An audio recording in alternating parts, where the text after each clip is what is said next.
ওই যে দূরে বিল্ডিং গুলো দেখতে পাচ্ছ? হ্যাঁ সত্যি করে দেখো, দেখতে পাচ্ছ তো? হ্যাঁ দেখতে পাচ্ছি। ঠিক তার সামনেই দেখো একটা মানুষ জলের মধ্যে, দেখতে পাচ্ছ কি? হুম পাচ্ছি। ক্লিয়ারলি দেখো, দেখতে পাচ্ছ? হ্যাঁ কি করছে বলো তো? মাছ ধরছে। কিসে করে? ঢালাই করে। হুম, এবার আমাকে একটা কথা বুঝিয়ে দাও। হুম ওই যে বিল্ডিং গুলো দেখতে পাচ্ছ, হ্যাঁ সেই বিল্ডিং এও তো মানুষ থাকে না? হ্যাঁ আর ইনি মাছ ধরছে, হুম তো এদের সেই মানুষ আর এই মানুষের মধ্যে ডিফারেন্টটা কি? অনেকখানি ডিফারেন্স আমার মতে। যারা ওপরে থাকে বা ওই বিল্ডিং, তাদের জীবনটা যেরকম আর এই মানুষটার জীবনটা সম্পূর্ণ অন্যরকম। যেমন? প্রত্যেকের আলাদা আলাদা স্ট্রাগল থাকে, প্রত্যেকের জীবন আলাদা আলাদা রকম হয়, কিন্তু ইনি যেরকম কষ্টের মধ্যেও জীবনটাকে অনুভূতি করছেন, জীবনটাকে উপভোগ করছেন, এরকম গঙ্গার মাঝে মাছ ধরছে, আলাদাই অনুভূতি না?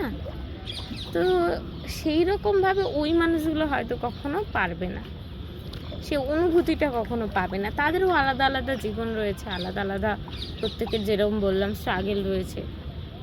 তো এবার তুমি এটাও বলতে পারো যে এই মানুষটা যেই জিনিসগুলো করছে সেই জিনিসগুলো যেমন ওই মানুষগুলো করতে পারছে না, এবং ওরা যেরকম যেটা করতে পারবে এই মানুষটাও পারবে না, কিন্তু প্রকৃতির এতটা কাছে থাকা সেটাই আমার মনে হয় যে জীবনে অনেকখানি পাওয়া না? প্রকৃতির কাছে থাকা, প্রকৃতিকে উপলব্ধি করা কাছ থেকে, এটা খুব কম মানুষ পারে। যেমন এরই জীবনটা আলাদা আলাদা মানে রয়েছে, আলাদা আলাদা অর্থ রয়েছে, কাজ রয়েছে। তার মধ্যেও কোথাও না কোথাও গিয়ে আমার মনে হয় যে এই মানুষগুলো অনেক পরিশ্রমী এবং এরা প্রকৃতির অনেক কাছে থাকতে পারে, প্রকৃতির অনেক যেটার কাছে সুযোগ থাকতে সবার পারে। হয়ও না। কিসের জন্য? এদের মধ্যে সব থেকে বড় ডিফারেন্টটা কি? তোমার কি মনে হয়? না, তুমি বলো, আমি বলছি সব থেকে বড় ডিফারেন্টটা কি? টাকা পয়সার কোনো ব্যাপার একটা তো বা সামঞ্জস্যের অর্থগত ব্যাপার রয়েছে, আর তার মধ্যেও একটা রয়েছে কিন্তু ভালোবাসাও রয়েছে, যে উনি হয়তো অনেক কাজই করতে পারতেন কিন্তু তা ছেড়ে উনি মাছ ধরছেন, নিশ্চয়ই এই কাজটার প্রতি ওনার ভালোবাসা রয়েছে, মনের পুষ্টি বলতে হ্যাঁ পারো। মনের একটা ইচ্ছে রয়েছে, ভালোবাসা রয়েছে, যার কারণে উনি এটা করছেন। ভালো জিনিস।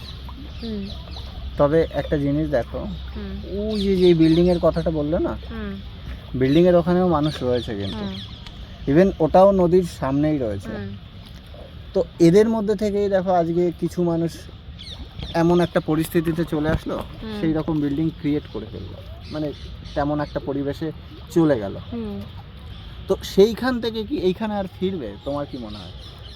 সেটা তো সময়ই বলবে।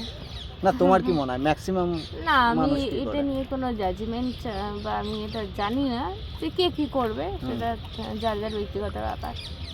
ক্লিয়ারলি তুমি আমাদের বলছো। অরিজিৎ সিংকে দেখোনি তুমি? যে তুমি কত বড় মানে সিঙ্গার হয়েও কত মাটির কাছে থাকেন, তো কিছু মানুষ এরকম থাকে, আবার কিছু মানুষ এরকম আছে খুব মানে অল্প থেকে অনেক উঁচুতে চলে যান, কারণ পেছন দিকে কখনো ফিরেও তাকান না, তেমনও মানুষ থাকতে তো পারে। ওটা তো ঘ্যাম হয়ে গেল।